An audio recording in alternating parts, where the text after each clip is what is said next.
We all know that one person who gets upset when someone mentions the ending of a movie they haven't seen, or maybe even a game they haven't played. Fred was this way. I remember one time when someone spoiled the ending of Sixth Sense for him, he flipped out and started cursing, claiming that he had only seen half of that movie, and since it was spoiled, there was no point in watching the rest of it. He could also be extremely petty when it came to spoilers. He would try to spoil the shows of those who spoiled things for him. Unfortunately for him, his interests and theirs would often intersect, so this would usually backfire and make him end up spoiling himself. The last time I saw him was at our annual office holiday get-together on the 24th. He didn't show up for work on the 26th. I found out the reason for this was that he got into a head-on collision that he did not survive.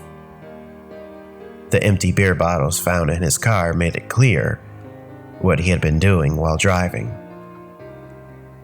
The other driver was lucky he didn't perish in the wreck as well, though their survival could be attributed to the fact that they were using their seatbelt at the time, unlike Fred.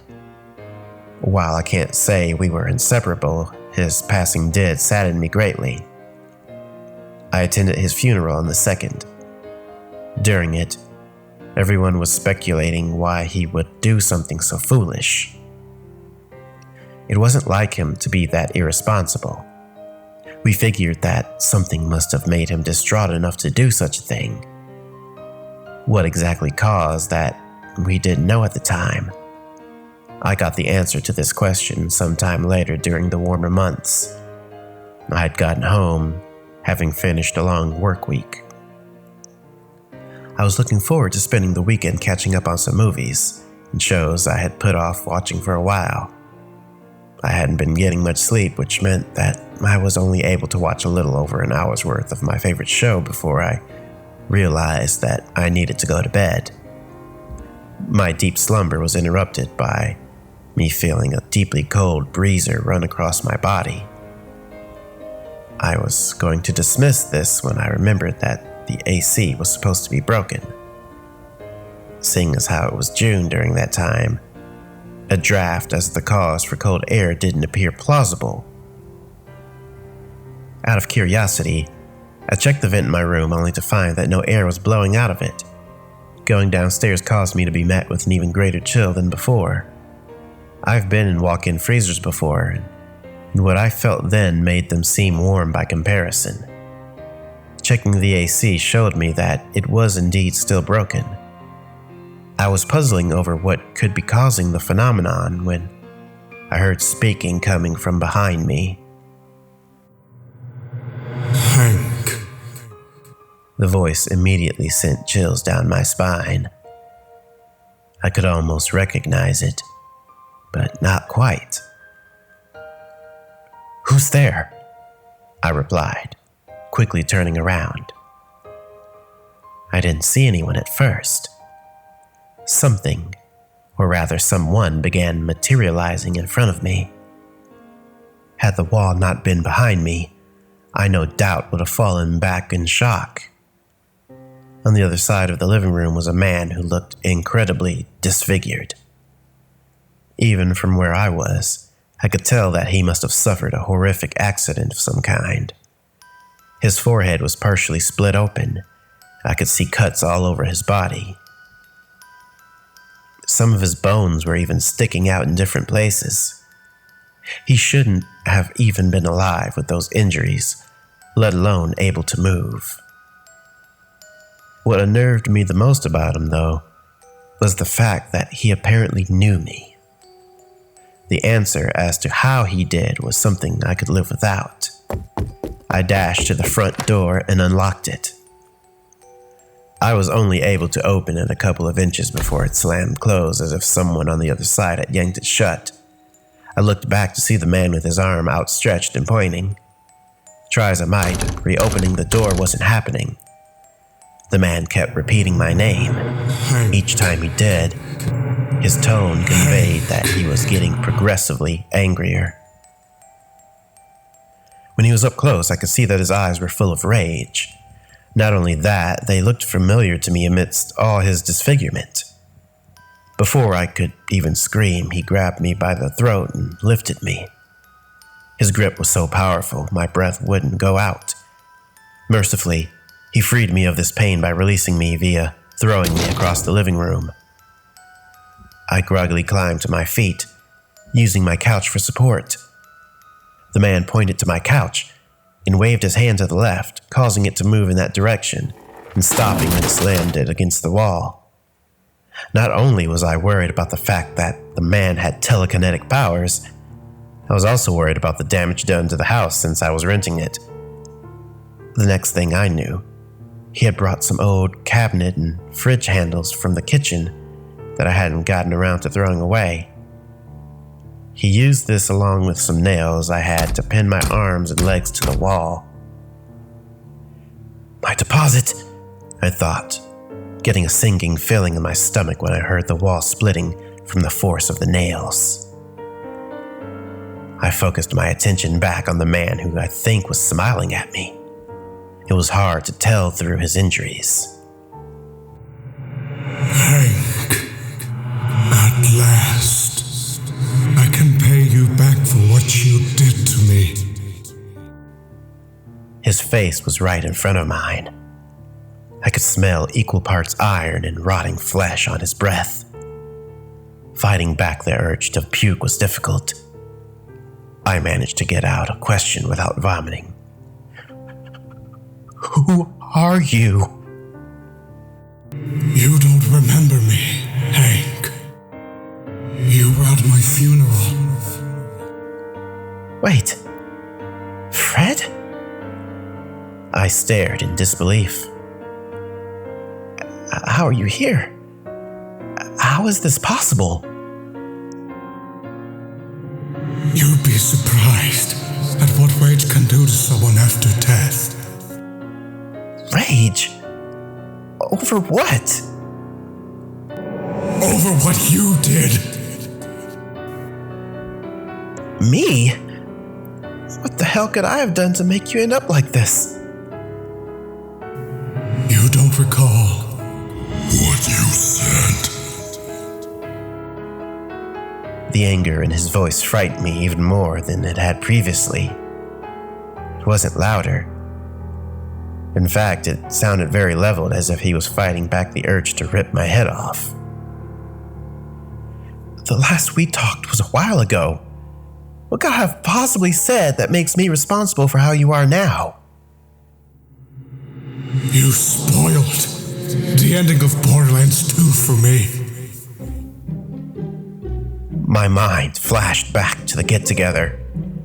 Me mentioning what happens at the end of the game and Fred flipping out upon hearing it and storming out before I could talk to him. Oh my God, I said, letting out an exasperated sigh. That's seriously what this is all about? Of everything you could have returned from the dead over, it's a fucking video game? You have no idea how important it was to me. All the years I wanted to finish it, only for someone else to get in the way. The game is over 7 years old now. You weren't able to finish it in that amount of time? I was busy with other games, not to mention movies and shows. I was going to finish it and see the ending for myself until you spoiled it for me. You took my dream away. His voice was quivering. It was like he was choking back tears. Now, you're going to pay, Hank. Fred, how was I supposed to know you hadn't seen the ending? I asked you if you had played Borderlands games. You said yes. I did. I never said I finished them. Did I? No? Exactly. Now, I want to exact my revenge against the bastard who did this to me. In other words, you. Look, if you're gonna kill me, at least make it quick. You really think I let you off that easily after what you did? I'm afraid to ask, but what do you plan on doing to me then? He made my remote come to his hand. With this, he turned my TV on. I'm not sure what you're trying to do. Well, Hank, before I died, I heard you went to a little show called Breaking Bad. Judging by how your expression has changed, I'm guessing you haven't finished it, and that you know what comes next. You don't have to do this, Fred. I do. Oh, I do. And I want to. Besides, I've been meaning to finish getting around to watching the final episode, so this seems like a good time to do that. He saw that my computer was hooked up to my TV and powered it on. The login screen popped up on my TV. What's your password? I'm not telling you.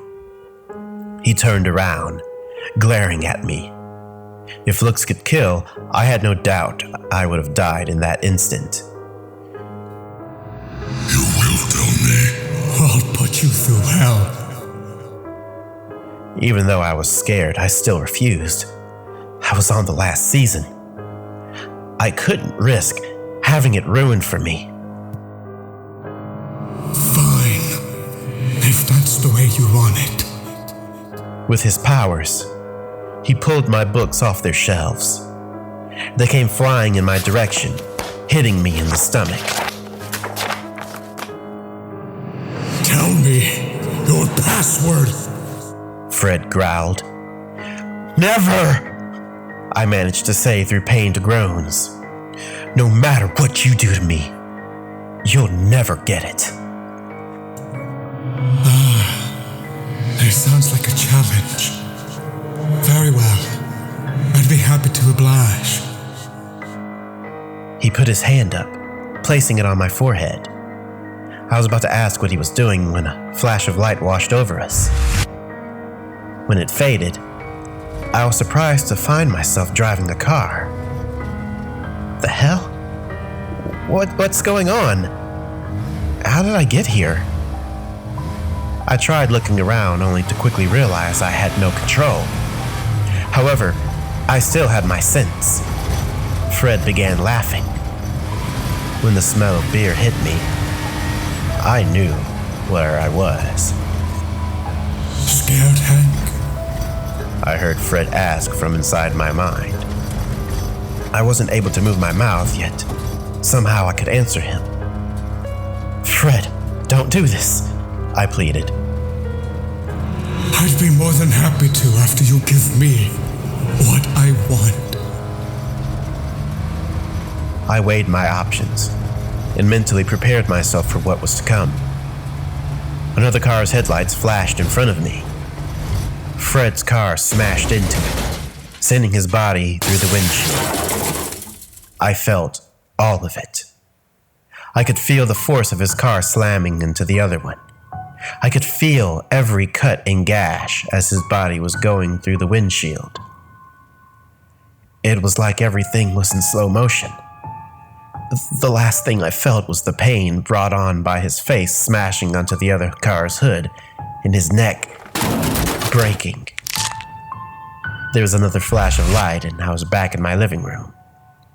Fred had taken his hand off my forehead. He looked incredibly frustrated. Was all of that real? I asked, exhausted from what I had just experienced. It was for me. You only experienced the sensation of it. What I don't understand is why that wasn't enough to break you. He hissed that last part. I told you, no matter what you do to me, I'm not going to tell you anything. His glare deepened. This time, he made the hammer in my kitchen come to him. What are you going to do with that? If you injure me too badly, you'll never get what you want out of me. Not to worry. I know an important part of your body I can do significant damage to without you having to die as a result. I was confused as to what he meant. Then he began moving the hammer down past my waist. "No, wait!" I cried out. Ready to talk? "Okay, fine, you bastard. I'll tell you the password," I said, hanging my head in defeat. He smiled triumphantly. At last, my revenge will be complete. After giving him the password, he logged into my laptop and brought up Netflix. He forced me to watch the final episode of Breaking Bad, thus spoiling the last season for me. When it ended, he started laughing maniacally.